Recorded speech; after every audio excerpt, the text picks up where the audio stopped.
Welcome to Birth to Net Worth, where we normalise the conversation and emotions surrounding money and wealth to effect a massive change for future generations in their relationship towards finances, building family wealth as a collaborative legacy. Here is your host, Tristan Trenberth. Good afternoon and welcome to Birth to Net Worth. This is a wonderful episode and I'm looking forward to introducing you to two gentlemen who are working with a team to bring financial literacy to kids. This is what the podcast is all about, bringing financial literacy to the next generation. We've interviewed a number of people about their perspectives on money, their experiences with money, but this episode is going to be the first of many where we introduce people that have solutions and opportunities to bring education, knowledge, and ultimately literacy to parents and children alike. So I'll introduce two gentlemen, Allin Ybarra and Randy Kujawa. I messed that one up, didn't I, Randy? I practiced it right a minute ago. Yeah, it's perfect. Sounds perfect. Fantastic. Well, gentlemen, welcome to Birth to Net Worth. I'm really grateful for you joining me. I know that I had a conversation with Allin last week, which was amazing, and I had a quick look at some of the material that you have. But give me a little introduction about yourselves, please. Where were you from? Are you born in a different country? There's a couple of immigrants we've had, like myself, on the program. Give us a little background. So, Allin, why don't you introduce yourself first? I appreciate it, Tristan. So, yeah, I was born in Nicaragua. We came over in '79 after the war we had there. The Civil War, you'd say.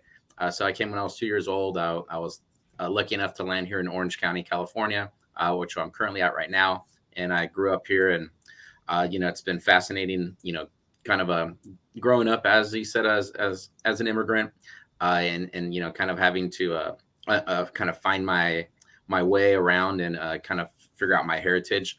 So it's been a great journey, and I really like it. I wouldn't have chose a different path. And I think because of that, I got to experience money at an early age because of my mother. I was the youngest. I was the one she was always with. So I got the understanding of how to open up bank accounts, how to go shopping, how to apply for credit cards, come help me with my car payment, pay my bills. And, I was her little, interpreter, I guess, everywhere we would go. So it kind of helped me build an early relationship with money. Fabulous. And how old were you when you moved here? 2 years old. I was a year and 11 months. So probably no recollection of home as you moved from. No. Unfortunately, no. But we did get a chance to go back and visit in when the borders opened back in 1989, 1990. And then my brothers and I opened a restaurant back in 2008 in Nicaragua. So I did get a chance to go back for a year and a half and go hang out with my people and kind of get my better understanding of my heritage. Fantastic. Well, thank you for that. Randy, give us your rundown, please. I was I was born in a small town in Canada called St. Walburge, Saskatchewan, and there was about 700 people in my whole town. An only child, grew up on the farm.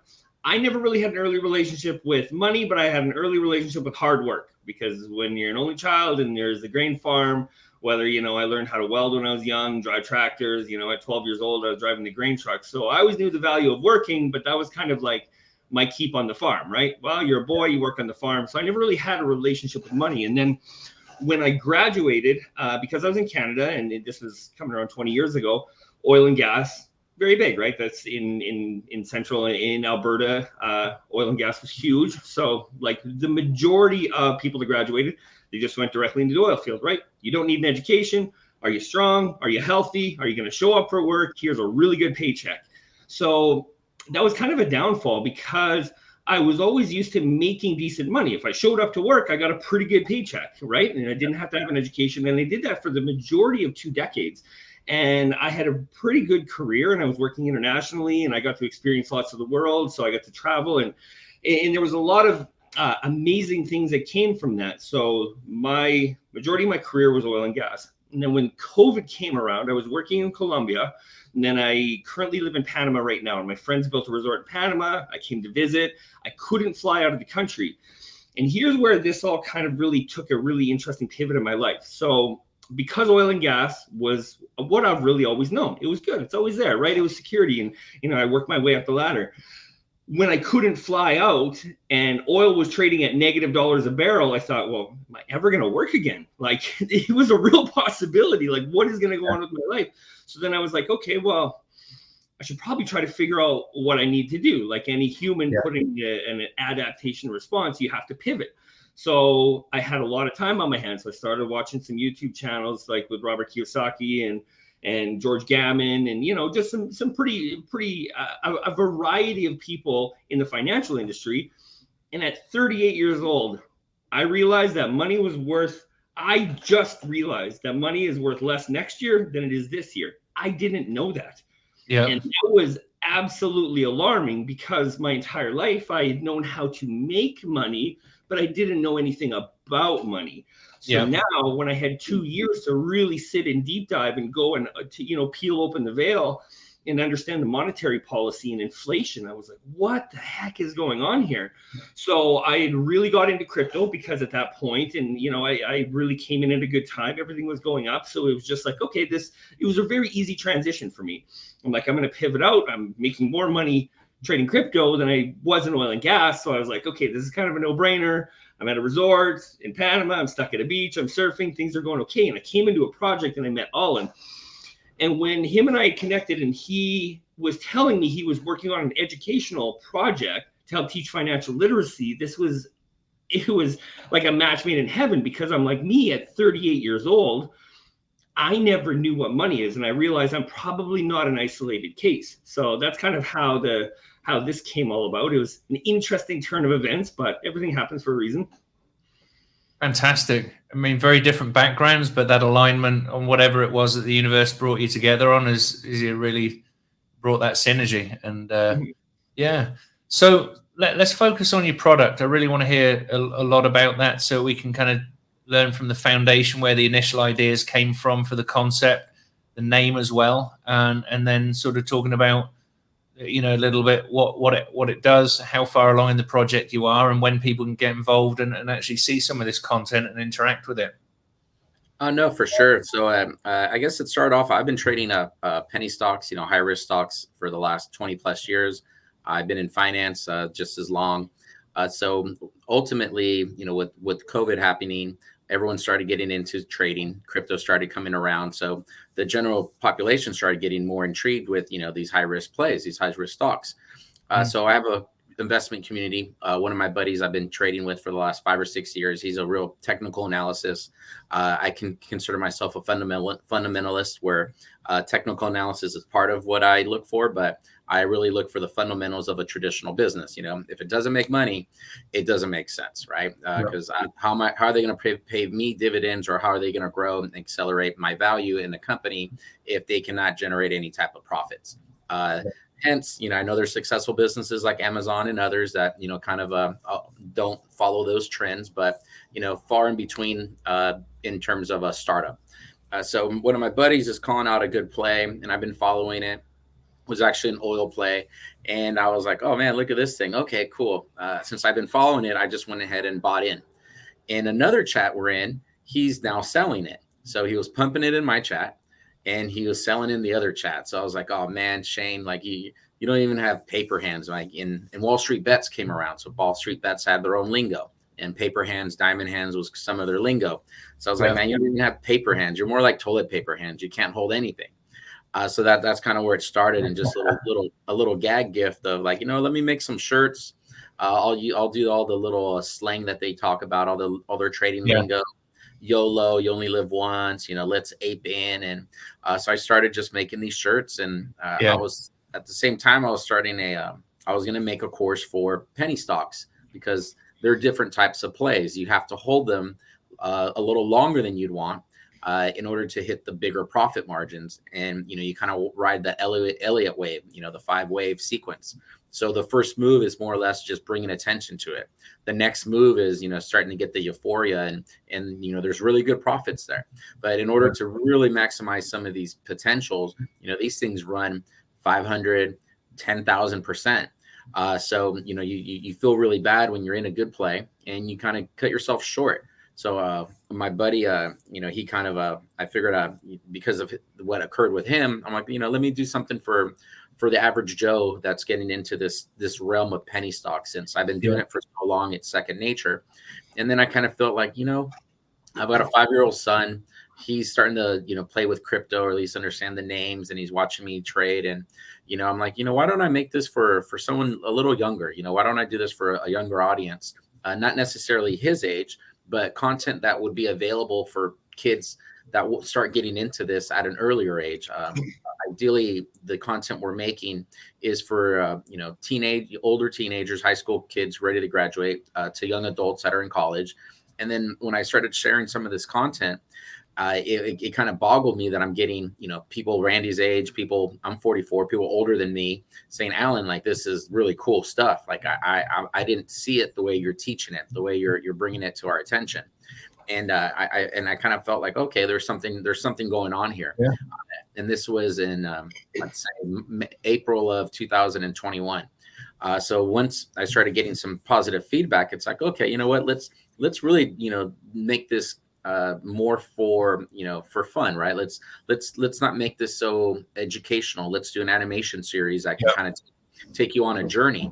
And it all kind of just started with that, just bringing the topic to light, bringing it where it's more discussed with your child, your parents, and there's a place to go in and watch something entertaining, but at the same time, you're learning something that's important in your life. And why not learn from mistakes of others than making the mistakes yourself? And at the same time, there's a there's a show on Showtime called Billions. So Billions kind of just takes you right into the hedge fund world, into money management. And I felt like, what, if these guys can have a successful show talking about things that most people have no clue about, then why can't I do one on something that's that's a little bit easier to understand and digest? Yeah, fantastic. Awesome. So so from teaching penny stocks to then finding that there was a synergy or an alliance with older audience, now it's turned into something where you're creating a whole series of different products for people. Ultimately it came in where my brother's in high school. He teaches business, and I gave him the scripts for the animation. And we really just get into it right away. He's already shorting. He's already, trading. So he's like, bro, like, this is a little advanced for me, and this is a little advanced for my class. Like, how are you gonna get them into this? And I'm not an educational guy, right? I can help people. I can, I've trained people in our business, for loans and stuff like that. But to educate, a younger mind, it's something that I had to learn. And I'm like, what? Let me think about this. So we have a partnership. Randy nurtured a partnership with us with Improtech in Panama, which is an entrepreneur division of United Nations. And one of our goals was to provide free education, financial education to underdeveloped countries. So it was always a goal for our project to be able to give back to the people that just didn't have it, kind of like, where I came from Nicaragua. And then it became, well, if we're going to do that, why don't I do some free courses that build up into the animation course? So we created 6 courses. The first one is financial literacy. Then we have money management. We have, I think, if you know them all, Randy, off the top of my head, we have. It just goes into banking, and then it goes into like financial goals, and then stocks and investments. So, and where it is too is we realize that also. The way people are learning is a lot different, right? Like, people aren't really turning to books now. People's attention span don't want to open up a book and read. I personally enjoy it, but I'm a little different. But most people don't. Most people want short. They want videos. They want a story. They want to be engaged. If not, they're on to something else. So this is why we thought, well, why not take these 6 free courses? And what we do is we chop them up into 36 levels. So each course has 6 different parts, but we make it through a story, and then we make it through a video. So somebody sits down, and it's an introduction. Here's into money. Where did money start? And you have this nice animation with the storyline, and it talks about bartering, and and it starts to introduce the characters into the storyline. So during this time, like myself, I was completely unaware of the majority of what was going on in the financial world. So we thought, well, this is also a great way, and I'm just going to throw this out there. When people are like, would you teach your kids about money? And most parents go, no. I don't want to teach my kids about money. They don't really, they're too young. That's the parents saying, I don't even know what money is. So why would I want to go and look silly in front of my kids trying to explain something I don't even know what's going on? So we thought if we make a fun animation, it's a really kind of nice, slick way to be able to get the parents to say, of course, it's family night. Let's get some munchies. Let's, do this and let's hang out. Let's learn together. But secretly, they're learning it fresh, just like their kids. So through the animation in the story, it's a way to just try to make it, whether you want to call it financial information, whether you want to call it edutainment, we needed to try to phrase the way, or at least come from a different angle where we're not really deep diving into, because finance is so broad. Let's be real. Where do you start? Where do you go? What's credible? There's a trillion different resources, but if we can create a storyline that at least gets you thinking, it at least piques your interest, then from there, in our future roadmap is we want to partner with great educational content providers, whether it be universities, whether it be reputable companies, whether it be reputable content creators, where we say, hey, listen, we can crack the ice. We can attract people with the cartoon. We can make it easy. But if somebody like myself back 2 years or 2.5 years ago would have said, I need to look under the curtains, I need to open up the hood, I got to see what's in this engine, that's where we can go. So we just wanted to make it fun, because everyone's like, oh, let's talk about crypto and Bitcoin and get into there. And I'm like, why? That's like talking about, aligning the valves. I'll interrupt real quick, Randy. I'll interrupt you real quick here. When we started getting into the actual courses, right? Because we created the animation first. So the animation and the scripts were completed. The first episode's done. The rest of the 16 episodes, they're all scripted out. So when we did that, there's a story, right? It was fun. It was engaging. Everyone that read it, it was 12 minutes. You wanted more because it was so short. You're on to the next, the next clip, the cliffhanger. So when I started diving into financial literacy, I knew what I wanted to express and bring, and what I felt was needed in order to get someone to the level of trading. And I've done this with the people in my trading, with my investment community. I've got them to understand things a little simpler, dumbed it down for them, if you should say, or however the word, proper word is nowadays. So when I started going through the courses, I could read it, but it wasn't fun. You'd understand it. You knew it was important, but who really wants to read it? So I actually got a script writer to take the information and make it into a storyline, that leads up into the animation. So then that way you're going through the journey of our characters, and they're brought to you in a more pleasant, fun manner than your traditional finance that's really black and white, right? You read the words, you hope to retain it. So with the way crypto and all these opportunities now to gamify something and make it a bigger experience, make it fun and engaging, along with a great story of how money started and the journey that our characters go on, you're pretty much just kind of going on that journey with them. And that way it takes the learning aspect to, an easier flow, I believe. So we've gotten some really good feedback on the content, how the story is told in the journey of money, I guess you would say, right? And by doing this, it really helped me understand the educational aspect of how people do learn. What is it? How many people, how it has to be presented for someone to retain it?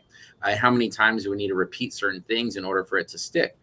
So we're still going through, I guess you'd say, a quality control. We're still getting our content to professionals to give them their stamp of approval.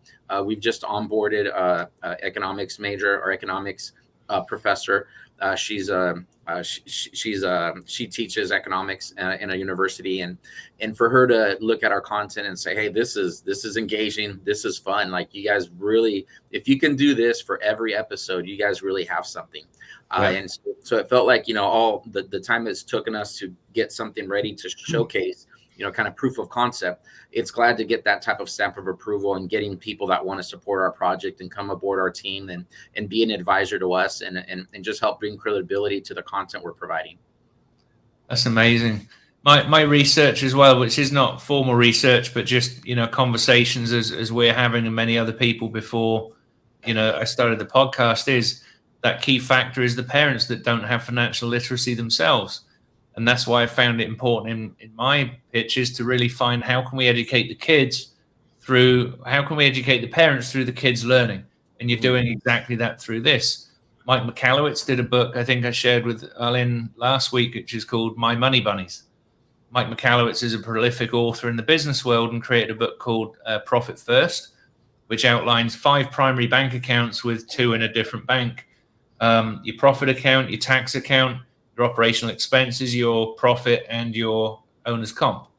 So it basically budgets out. You always take your profit first, because unless you take your profit out, it's going to get mixed in with your OPEX. You're going to spend it. And by the My Money Bunnies, it's sometimes money, one-time money, and anytime money. So it encourages the kids to have 3 jars where they split out the money there, just even starting at that stage of, this is something I'm going to save up for and spend once. This is something I might buy, you know, occasionally. But by doing this and having these parents read this book to a 2-year-old or a 4-year-old or a 6-year-old, somebody that's now understanding language and having the money there, the parent will organically learn that process and maybe apply that to what they're doing as well. No, I think so. You know, I kind of took that, you know, my mom having needed my help to manage her finances at an early age.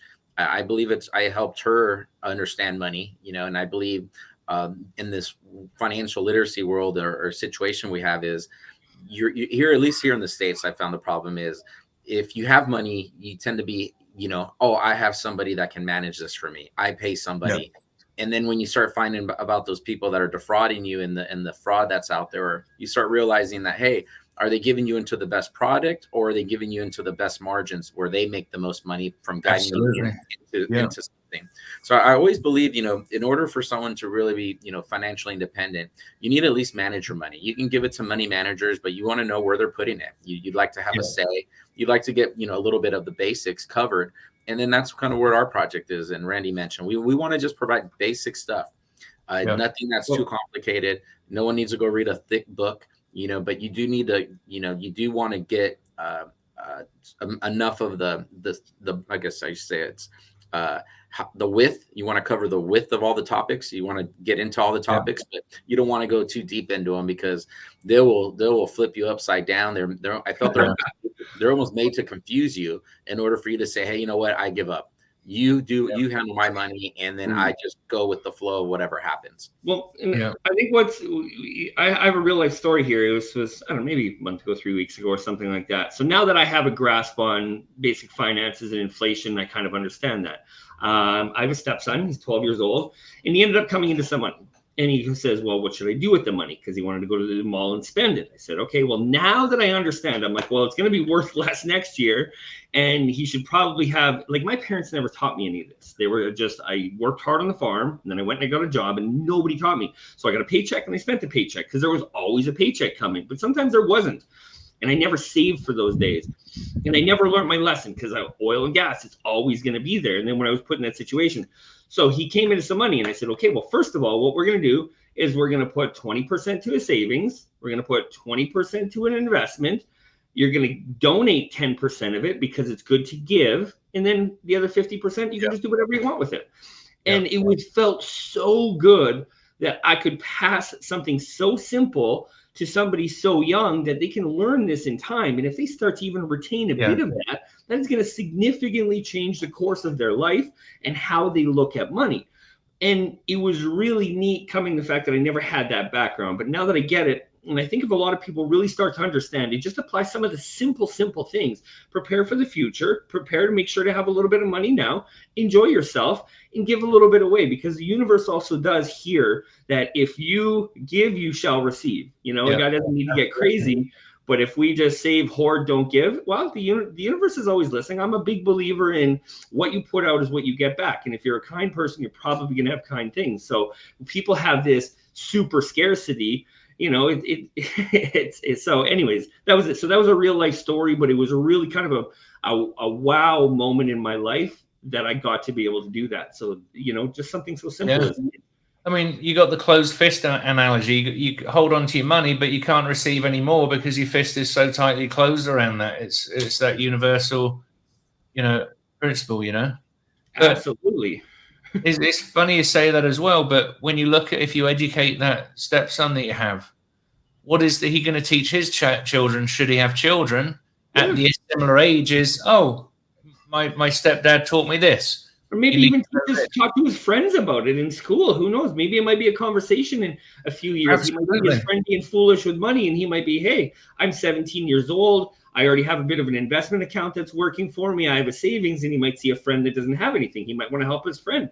It might not Yeah. even wait to take 20 or 30 years. It might take 20 or 30 months. Who knows? We don't know, right? But the fact that starts, and if we start to educate the kids, that's how we're going to change the world, right? You start to change future generations. If they would have, Absolutely. and this is what really actually kind of like grinds my gears a little bit, is the fact that why is nobody pushing this in primary school systems as the number one topic? Really, you know why? Come on. Well, I know why too, but it's just like it's just mind melting the fact that. But you know what? We just saw a post yesterday. In Florida, I guess in order to graduate, it's mandatory. You need to complete a financial literacy course. So what they're doing in Florida is very, very progressive, very forward thinking. And I just saw that yesterday, and I think that's fantastic. Just the basics. I did hear about that recently. I'll add on to that. Being raised here in Orange County, there's a lot of people that had money there, and it was one of those things that they just didn't talk about. And at first, you thought it was because they didn't, because they were kind of, they didn't want to be flamboyant or they didn't want to show off about it.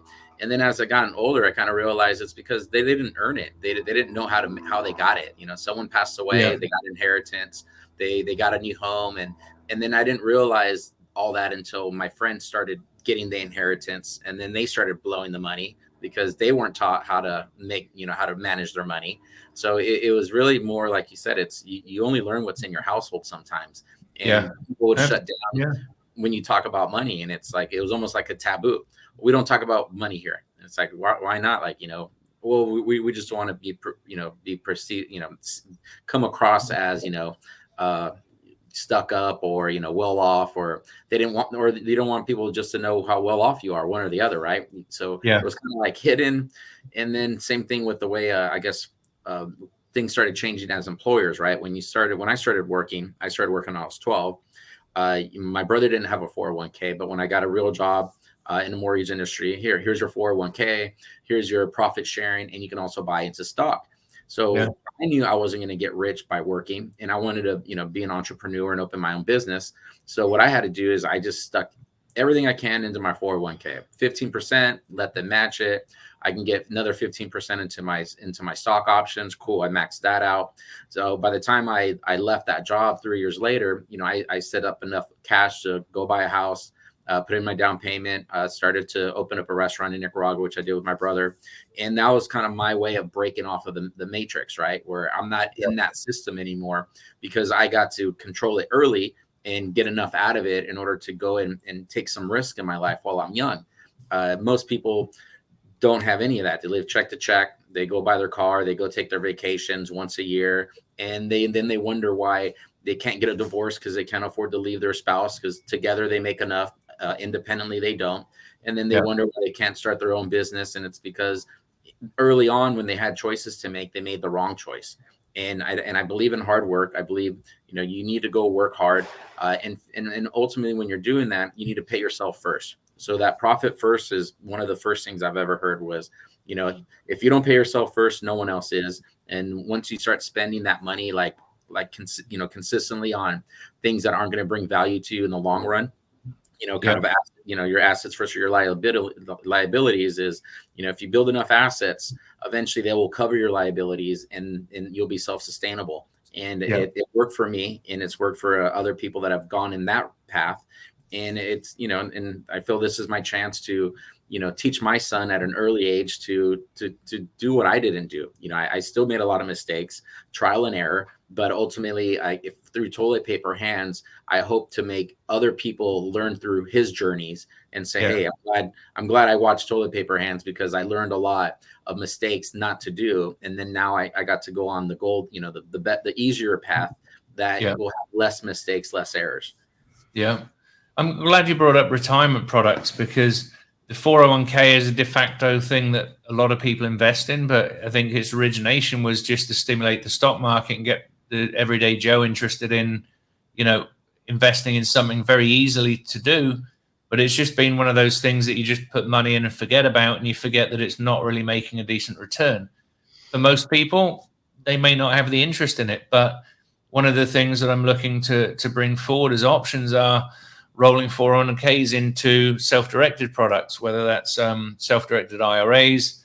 There are different products out there, then whole life insurance, all places that we can put these products in the hands of 12-year-olds, obviously not for them to manage, but with the parents. If we can get the parents to roll over 401k to a self-directed, for example, and maybe we can get them to put 10, $20 a month into a self-directed IRA for their child, maybe they can then take some of that investment and put it into a real estate fund where they're not actually handling the investment, but they're putting it in somewhere with a much higher return. They can then get depreciation. They can get charitable deductions if they donate some of that return to a charity. And by the time, the parent can write off some of their active income, so they're making a benefit and learning about the processes where the tax rules actually benefit you instead of detract from your income. And also then when the kid's 15, 14, 16 years old, whatever, it was their first job, they've already got a way to write off all of the tax that they paid in the job. And then they're starting a different way of educating the rest of their friends around them and the next generation that comes along. Because I think most of these products can be initiated at a very early age. I think 4 or 7 days old is the minimum age of a baby that you can start a whole life insurance policy for. Well, yeah, and you can start piling money in there. And if parents knew about that, instead of starting the college savings plan, they put it into whole life and then invested that into real estate, they could just be buying a house. My friend Bryant bought a house in Maricopa, close to here. It's about 12, 13 years ago, because his daughter's 12 or 13. He decided he was going to buy the house, renovate it, rent the property out, and it got a 15-year mortgage on it. So when she turns 18, she gets the house. She can either continue renting it, which pays for college. It'll be completely paid off. She can sell it if she wants to, obviously, maybe buy more properties at that point. But it's looking at things from a different perspective. People don't understand. Somebody was asking me today, and I was discussing an event I'm having on Saturday with realtors and investors. A lot of realtors are very traditional in the fact they help people buy and sell houses. They may own one house. Some of them don't even own their own house. They rent. But they don't understand that they could even be the buyer for some of the properties that they're facilitating the transactions for, particularly in the coming 3 or 4 years, that they may only be familiar with conventional financing to acquire a property. So they may think that, my salary doesn't allow me to qualify for another mortgage to own another house, where they don't need the salary. They can do DCSR loans, other types of loans that require not income-based, but the production of cash-flowing assets to be able to cover the debt. And they can actually go and buy more of these houses and increase their level of wealth, solve their sellers' problems. And that could involve self-directed products, whole life, those types of things. So we're just really trying to, increase that relationship that we have, slightly outside of the conversation, but that's also going to teach their kids. When I graduated, actually, I had a stint where I sold life insurance for a few years. I went and I was just like I was working for, what is it? Combined Insurance Company of America. I started with Combined Insurance Company of America, and I was traveling just CIA. Yeah. So then anyways, I was doing pretty well there, and I actually went into Clerica, and then I got my my LLQP, and I got my level 2 LLQP. So for about 3 or 4 years. And just as you were saying there, when you're talking about retirement products, so people were putting money into an RRSP. Well, we were like, well, how about this? It seems kind of like a weird twist around way. Why don't you buy a joint last to die whole life insurance on your parents? So if you're spending $2,000 a month into your RRSP, why don't you put $2,000 a month into your joint last to die on your parents? And at least that way, you still have your little bit of your investment product in there. You have your whole life. And then at the time of the payout, because if you're putting it to your retirement anyways, it's all going to come to you tax-free. And then you start to do a capital depletion chart, and you're talking about your taxable RRSP money that you would get compared to your whole life insurance joint last to die that would all be taxed.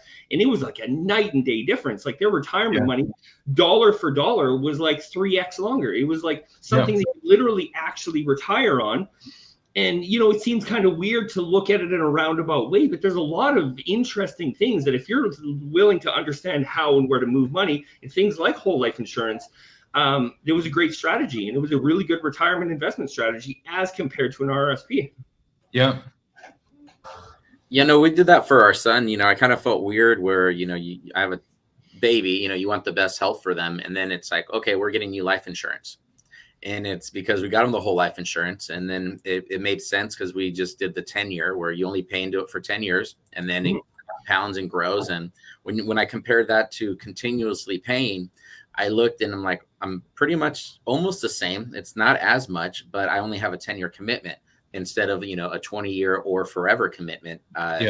So no, I agree. You know, and I have the real estate background, and it's how is it? If I would have known home values would have just kept going up as interest rates dropped when I was a kid. Oh yes, I would have been buying properties, you know, hands over fists, knowing that the only thing that's ever happened is rates going down as values go up. Then yes, the risk wouldn't have been there. But I didn't understand that lesson until I got much older. And then by then, you know, you're kind of like, okay, where am I in the 7-year cycle? You know what I mean? Like, okay, am I getting in on the end of the 7 years where I need to wait for the bottom? And in reality, there's only been one bottom since I've been an adult, and that was the 2008 crash.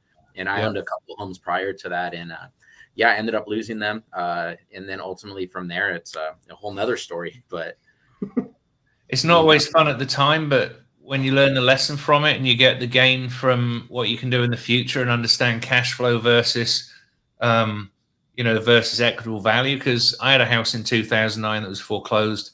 My dad was sick in the UK. The bank wouldn't do anything to help me because I paid the mortgage up until the day that I left the country. My dad was sick in the UK, so we moved over there. And because of that, my house was foreclosed. But because of the debt that I had on the property, not really understanding debt at that point, we had, you know, an 80-20 mortgage situation. So I was paying much more on the mortgage than I could have ever rented the property for. So I was underwater both on cash flow and also equitable value. So there was nothing that I could do other than ask for a short sale or foreclose. And, you know, I was leaving the country, so I wasn't really able to manage a short sale. So that was what happened with there. But, you know, there were so many houses that I've looked at 3 today that were bought in 2009, 2010, right at the bottom of the market. And there was thousands of properties that were bought at that time. A lot of people were scared, but it's the crashes where the biggest opportunities happen. It's easy to make money when the market's going up, you know, stock market. But when the market's going down, that's when those skilled and experienced people, or the people gain the experience from some of the losses and get to make gains from those situations. And the people with the gunpowder on the side, the people that are ready for these times, you know what I mean? Everyone is just maxed right out to the hilt with no backup plan. They don't have these opportunities. The opportunities are here, but if you're invested out, you're already so heavy in, but you didn't have that, you know, your whatever you call it, gunpowder, slush fund, savings. I know cash is depreciating, but at this rate now, cash is king for the next 6 months. If you're holding large cash reserves, you're probably going to have a better opportunity to take advantage. Now, we can deep dive into that, but it's not a bad idea to have a bit of everything. And that's why understanding, having a bit of this, bit of that, bit of this, it's a good strategy. And if we just teach people that, everyone's going to probably be able to be a little bit better off. Yeah. I mean, from the investment standpoint, you know, I was shown recently at an event run by Cody Sperber. I think it was Cole Hatter that was saying, or Dan Fleischman that was saying about the 20-40-40 rule for investments. Put 20% of your investable income into high risk, high gain, 40% into medium risk, medium gain, and 40% into low risk, low gain. And that way you're balancing out your portfolio. You can cash out at something that comes out really high, readjust your position again, and then still have your 20% in the high risk, but you're upping in the medium or the low proportionally, so that you're bolstering your longer term plays, I suppose. But I'm offering double-digit returns to people that have self-directed IRAs that can invest money with me, whether it's funding fix and flips, whether it's acquiring properties where we buy them subject to, where we buy a house with the mortgage in place. We need to cover arrears to reinstate the mortgage, and we buy the house with the mortgage in place. The entry cost generally is a lot lower in that case, or buying quadplexes, duplexes, multifamily. I'm starting a fund pretty soon, which will donate 20 or 30% of the returns to charity, which is a charity I'm going to be starting in the next few weeks called 40 for Teens, which is going to provide free mental health, like therapy and counseling services for teenagers. It's a really rotten place where we are right now. I went to an event with Alice Cooper and Brian Head Welsh yesterday from Corn. They were launching Alice Cooper's Solid Rock. They call it the Proof is in the Pudding. They have a band contest basically. They've got a solid rock center which allows kids to go and learn music, arts, photography, dance, that kind of stuff after school to keep them out of mischief. And then they encourage people, and it's a nationwide competition. People can come to Arizona and audition, but the prize is like $1,000 for the band. You got to be between 12 and 25 years old, but you get to open for people like Johnny Depp and Alice Cooper's fundraiser at the end of the year. He has superstars on the stage. Cool. But they were partnered with an organization called Death to Life, which is a 24/7 suicide hotline and helpline for teenagers and anybody really, focused on teens really, and they're available for kids. But it was heartbreaking. I was in this auditorium, and they asked the question, how many people in here have personally or know somebody that's struggling with suicidal thoughts? And it was probably about 2/3 or 3/4 of the room that put their hands up. So we've really got to take care of our kids. Mm-hmm. And in whatever we're doing, I know that, I think it was you, Randy, saying about tithing or giving 10% of whatever it is that you earn to a cause. Mm-hmm. I think this is equally as important as your retirement plan, to be able to help others, whether they're in your peer group, whether they're somebody that is in your sphere of your community, somebody that's suffered, somebody that's touched you. But I think this is an equal thing, but it can also, again, help with financial literacy of getting a write-off. It's not a selfish commitment, but the government allows you to regain that donation by doing that type of thing. What my whatever, so I'll just call her my wife. What my wife and I are really planning to do, like, there's people here, like in Panama. So you'll go to an intersection, and there'll be somebody holding this, selling pens, and they don't have any hands. Like, the people have no hands, and they're selling big pens. And how are you going to make money? So what we do is we usually have cash with us at all times. So every time we see them, we give them something. But my wife and I are planning where what we want to do is take the people that literally have no hands, the people that are just sit there and they're showing up every single day for the last years. They're at the same corner trying to make ends meet. What we want to do is we want to be able to say, here, what we'll do is we're going to give you some money, but we're going to teach you how to invest it. So we'll give you $500 or $1,000 each. But what we want to do is we want to teach you what to do with that. So that's kind of been our goal too, because, seeing these people and what's crazy, like this dude that has no hands, like we gave him a pretty decent amount of money here, like a month and a bit ago. And because the guy shows up every day, I know people that are able-bodied, healthy as can be, can't even get out of the house to go do anything. And these people, and this guy's coming across the bridge in Panama. It's like about an hour and a bit place. He doesn't even live in the city, and he shows up every day. Like, what a legend. So we want to be able to help, but once again, don't give them the money to say go spend it. Help them out, but teach them what to do. So that's kind of our end goal. And it absolutely, and it's I don't know. I think we need to be a lot more compassionate to some other people, especially when they're trying. People that are able-bodied and not trying, like, what the heck? Well, yeah, Tristan, it's kind of like, the homeless crisis here in Orange County, right? It's instead of finding solutions in California, they kind of just, give them handouts or can't even do that sometimes, right? And I think it started with the mental health that I think Reagan, removed the disability for mental health and not providing them the hospitals where they can go and seek therapy. And then the way Yeah. we take care of our veterans is just, to skip this, it's just awful, right? Where people are giving their life for our freedom and for us to have a better life, and we can't even take care of them as a society.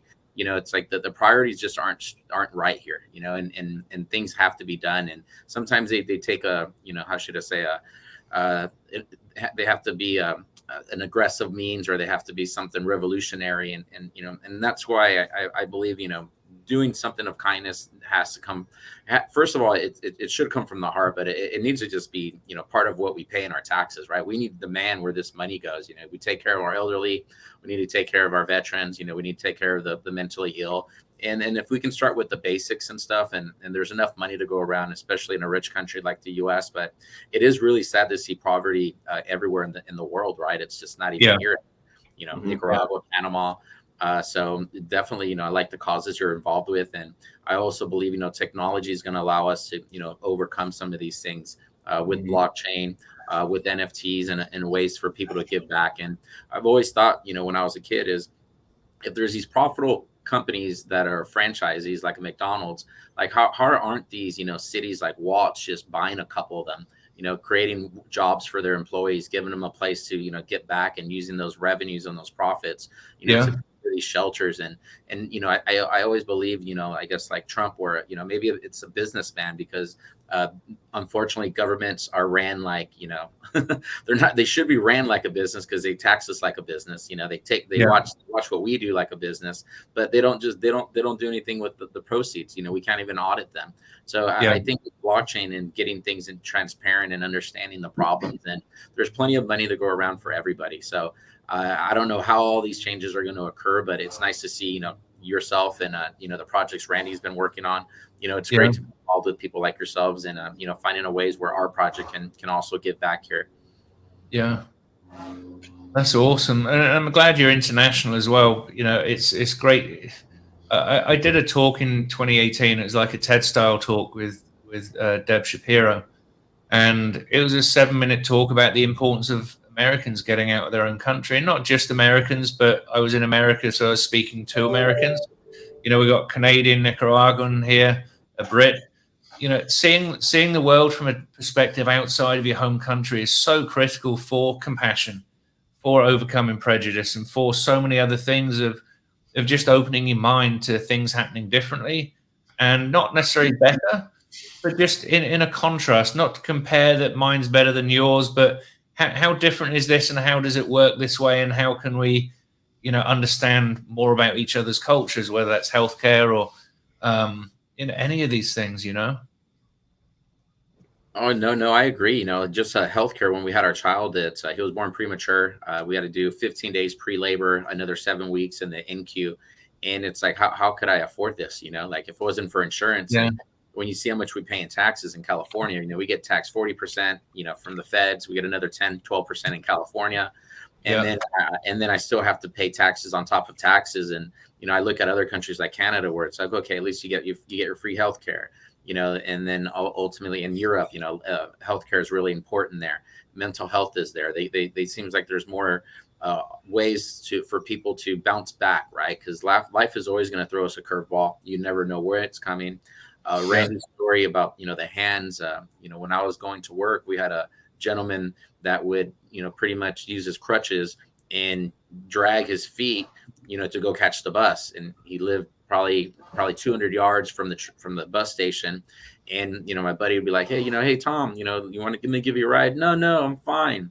And literally just bring tears to my eye watching this guy cross the street, and his determination to do it on his own. And when we have people here in the States or anywhere that are physically able, and they just don't go to work, they just feel like they need a handout. It's really I don't have as much sympathy for those types of folks as I do for the folks that life comes in and just throws you a curveball. Accidents, depression, drugs. It seems like there's more obstacles in order to become just stable, I guess would be the word, right? Like people aren't trying to be rich. People just want to live a fun, enjoyable life. And I feel financial literacy, at least in my aspect, is a way for me to give back from my experiences of hitting lows, from bouncing back, from hitting lows, from bouncing back, and just sharing my journey. So if someone can learned from Flush, which is more or less my character, of the ups and downs, and ultimately hard work and continuously giving and going at it, right? Waking up every day with the same positive attitude. Eventually you get there, right? Eventually you get to a place where you're comfortable and you're able to sustain yourself and give to others, and you start sharing. And one of our main focuses too is obviously when we are going to launch this, it's going to be in English and Spanish. Like it has to be, because LATAM is such a massive market. And there's a lot of people out here that really understand, just look at what's going on in Argentina, like what they have like 60% inflation for pretty much every year ever. And it's over 100 now. And it's just like people are craving for this. So in Panama, like in this time that I'm at Allin, we were working with another project, but we had an opportunity where I do a lot of volunteering. I'm just a caring, giving person. And in one of the government buildings here, between Allin, myself, and one of our other business partners, Jasper, we built a state-of-the-art computer lab for the inner city kids. And it's called El Bloque, and it's in one of the government buildings. So we built 11 brand new computers. And what we want to do is we want to give the people an opportunity to understand just technology. We're giving them state-of-the-art, Adobe Suite, and trying to how to be graphic designers. But we're also going to bring our financial literacy course into there. So these kids are going to get an opportunity where in places they might not even have internet, let alone Ethernet, let alone a new computer, we're going to be able to teach these kids and give them an opportunity, because I think there's a lot of people that have a lot of potential, but they just are never given the chance to open it up. And if we can just start to be able to go and you change one and it changes the other, and that's just how the ripple effects goes, right? There's somebody else, wow, look at so-and-so in my community, look at what they've done, and I want to be like that. And then it starts to change the way the kids think, and then maybe it changes the way the parents and the aunts and the uncles and the grandparents, and before you know it, and that's how you can change a community. But it just takes one, but you got to give them the opportunity. So absolutely. Well, this is amazing. I think we'll draw to a conclusion shortly, but I've really appreciated the conversation and the very vast, broad breadth of topics and areas that we covered today. It's been incredible.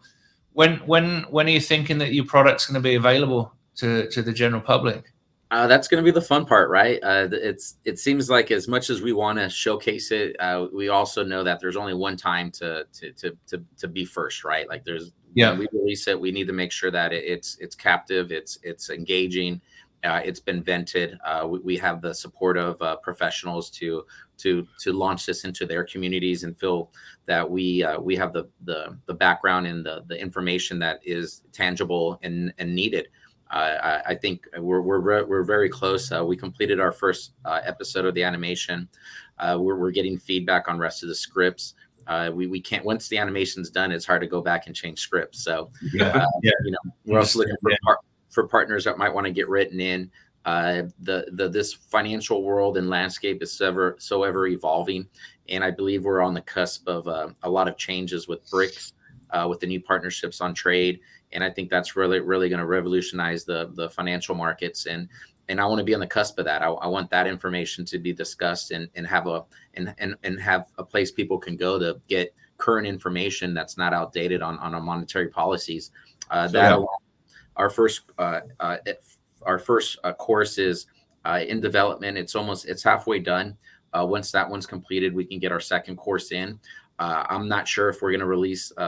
We think our goal was to release the first course, but ultimately, with the way things are going, I think we might wait for the first 6 courses to be done and roll them all out together. We're going through a bit of a pivot right now. So I would say realistically for December is when our target is. We could probably get most of it out, but as you said, you have one shot. You got one crack at this. So our target is in December to be able to have just a functioning everything, come in, test it out. And that's it. And also too, because just like e-learning's up 900% since 2020, it's a massive growth market. So if anyone's interested to say, hey, listen, I think there's an opportunity here to get into the edutainment, to get into something where you're talking about just a revolutionary product. If you guys want to hit me up, whether it be brand partnerships, if you say, hey, listen, I'm a great educational provider, I have a lot of value, I think I want to be able to help out, absolutely hit me up on LinkedIn. I'll email you all my LinkedIn stuff if you want to drop this in the comments. That would be awesome. Yeah. And then also too, as an investment opportunity. So probably what we'll do is we'll open up a round of funding coming up in the next I would say 2 months when we're ready. Ideally, so we'll say, hey, listen, here we are. Here's what's going on. Here's our clear vision. And if anyone wants to get into a project like this nice and early, yeah, keep an eye on us. And then, yeah. We got one thing that we're really excited about that, you know, as much as this product, you know, I'm always about creating a vertical business model, right? Because, you know, it should be just like farming, right? Everything can kind of should be an ecosystem, just like the economy, right? Where it just feeds one to the next, to the next. And one thing that we're looking for was something, an actual game that would be fun and exciting. And we came across a true developer in the sense of, you know, he's on the cusp of development. He's from finance background. Oh, wow. He came, he's like, Allin, look, if we can make this an economic simulation where it's a team effort, you know, like the world is, right? Where it's all a team, right? It needs all of us to function properly, and we can create this simulation game of an economy from farms to table, you know, to the grocery store, to the clerks, and show how a proper economy should run. You know, I think we'd really be onto something, and it kind of blew my mind for the sake that I don't think any of us know what a true economy should run like, you know, because I don't think any of us have seen it. I've never seen it here in the States. I've never seen it in any other country, you know, and I don't even really think, you know, companies that are successful have one, because they usually get government grants. They usually don't have to pay taxes. So I don't think Apple knows how to run a true economy, because they're getting free money. They don't have to deal with the real effects that a normal employer would, you know, normal entrepreneur has to deal with, because they get all these government grants. And I'm like, you know what, this would be really cool. So we've really been we've really been working on this one for the last 2 weeks to tie this one down, and it would be really awesome to launch with this simulation on top of our courses, and really, you know, create something really engaging for the average person to want to, you know, get more of. Right? We want people to come to our site, feel like, wow, this is cool. I need to tell other people. Yeah, we have a few tricks in our sleeves that we're really planning. But I'm picking up from the conversation. You're pretty connected in the music industry. So maybe also too, just through your connections, if you know of anyone that says, hey, listen, like, I've had a pretty amazing career, I want to be able to try to help out in other ways. I love what you guys are doing. But if somebody also wants to be able to say, hey, listen, like, you know, not only did I do this in my life, I'm helping out here, but I'm also part of an educational partner, let us know. Like, we'd love to tag up with somebody that just wants to say, hey, man, I've had an epic life. I want to be able to give back and be part of something. That'd be fantastic. You know, great collaborations with influential people who have done amazing things for decades would be awesome. That's and it's going to be all about the community and who's involved and what's involved and how are we going to get that reach out. So I think that's great, because, you know, there's a lot of musicians that before, you know, some never get famous or successful in terms of earning a serious amount of money through music. And, you know, you could compare that to sports as well. There are some extremely well-paid people. And there are some people that are really great that aren't in the position or don't get the opportunities, or whatever the reason is. But I think it's easier to see people that have made it, that have had those downfalls or those, you know, I can't remember how Lynn put it earlier, but, you know, you look at Simon Cowley, who's down to his last £5 note, $5 bill equivalent in the UK. That he got to a rock bottom. Obviously, it wasn't an overnight that he became famous and successful, but it took him to get to that point to bounce back and figure out the lessons. And I think, you know, if we look from a consciousness standpoint, most people are looking on the outside that, oh, this person did something to me, or because of this, I'm a victim of whatever it is. And that's not to say all victims, but a lot of people are looking outward. Once you start to look inside, I think once you hit that rock bottom where there's nobody around you, not that you're deserted, but you're in a place that you can only look inward. That's where you can start. Once you conquer the self, then you can help people on the outside much more easily. 100%. So perfect. Yeah, let's talk some more about that, because I've got some ideas, and I think there are some partnerships that we can definitely talk about setting up, and I'd love to, you know, be able to bring. Yeah, and we with what our roadmap, we can talk a little more in depth. We got some pretty exciting things, so it's we don't want to say too much here, but we'd like to open up the hood a little bit more and let you guys know what's going on. Great. Our project just keeps growing from a concept, you know, from a joke, from a, you know, hey, let me make a logo to make fun of my friend, into what we can accomplish. It's been great, you know, and it's nice to take my little 5-6 year old son on the journey You know, he loves toilet paper hands. He loves the fun aspects of trading, and he's reading charts and like, Daddy, it's green, you need to sell. Daddy, it's red, buy. And it's like that's how simple it can be. You know, like it doesn't need to be too complicated. Cool. Awesome. What a great conversation. I really appreciate this. This has been a great talk. For sure, Tristan. Are there any gems or comments or anything you want to share with us before we end the episode? We have more to come, so we'd love to, get on here when we do have everything ready to release. And, and for sure. And if anyone watching this, like I said, is absolutely interested, I emailed you all my links and stuff like that. If you want to drop it in, hit me up. Definitely open to good collaborations, whether it be if you're a content provider, maybe you're an organization, maybe you're a bank, maybe whatever you may be. Just if you want to reach out and be part of this, and just like I said, man, we change the kids, we change the world. Fabulous. Well, I appreciate you both. Thank you, Allin. Thanks, Randy. I will see you all on the next episode of Birth to Net Worth. Thank you, guys. Great. Thank you. Thank you for your time in joining us on this episode. Please follow these links to learn more about this week's guest. Don't forget to subscribe and to leave us a comment below. We look forward to you joining us on the next episode of Birth to Net Worth.